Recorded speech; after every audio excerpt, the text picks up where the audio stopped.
How many independent students are there at UT? But within our undergraduate student body, it's very small. I'm pretty sure less than 10% of all of our undergraduate students are considered to be independent of their parents.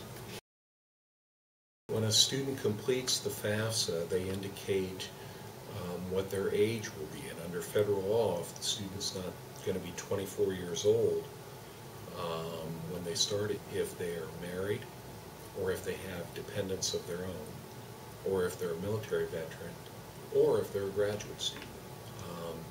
There are some rare circumstances where students who are orphans or wards of the court are considered independent, or if they're what's called an emancipated minor, where their parents have abandoned them, or they've been taken away from their parents because of child abuse. Horns Helping Horns is a program that helps financially independent students succeed in college. So what our program does, provide them with book scholarships, we provide them with the opportunity to be successful in college.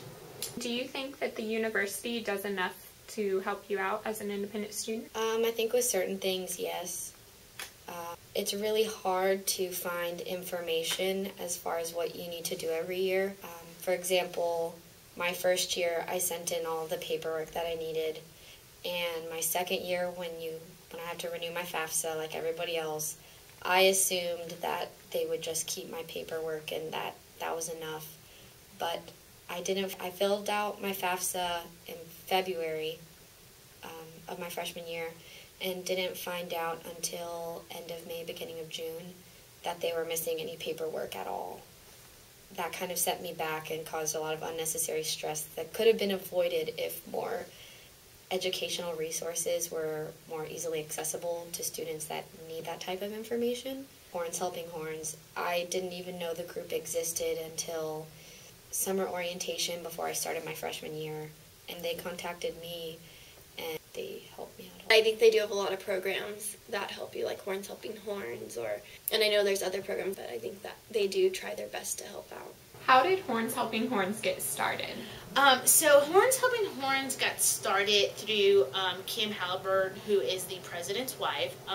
She was at UC Berkeley and saw that there was a program very similar to Horns Helping Horns that would help financially independent students, and thought it was a good idea to bring that program here. So it was really just kind of established to help the students once they came to UT to have supplies, to have books, to just kind of be able to have something when they got here to UT.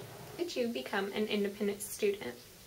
When I was in high school, I was labeled as an unaccompanied homeless youth by my high school, which meant that I don't have any family connections with either one of my parents.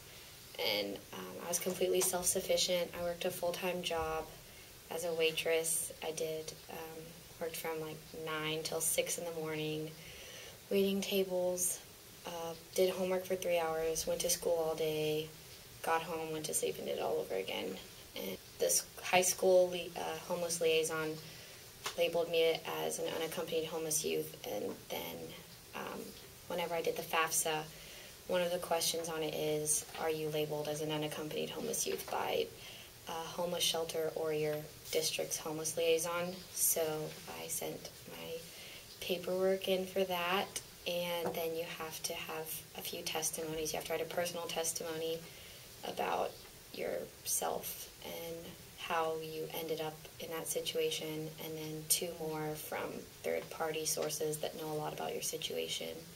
So my school principal wrote one, and my high school's counselor wrote one and sent it in.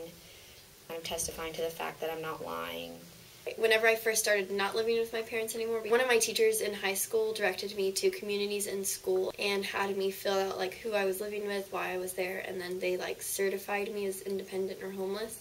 And whenever I fill out the FAFSA, I just like check mark this box saying I'm classified as homeless. Are the appeals of the dependent status considered? We ask our financial aid counselors to take a look at the appeal from a student, and then if they have to consult with somebody, they can consult with one of our assistant directors.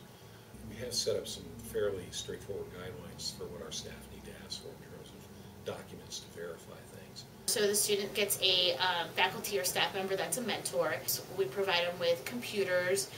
We also just provide them with a lot of support and guidance, and we help plug them into a lot of different resources and offices around campus.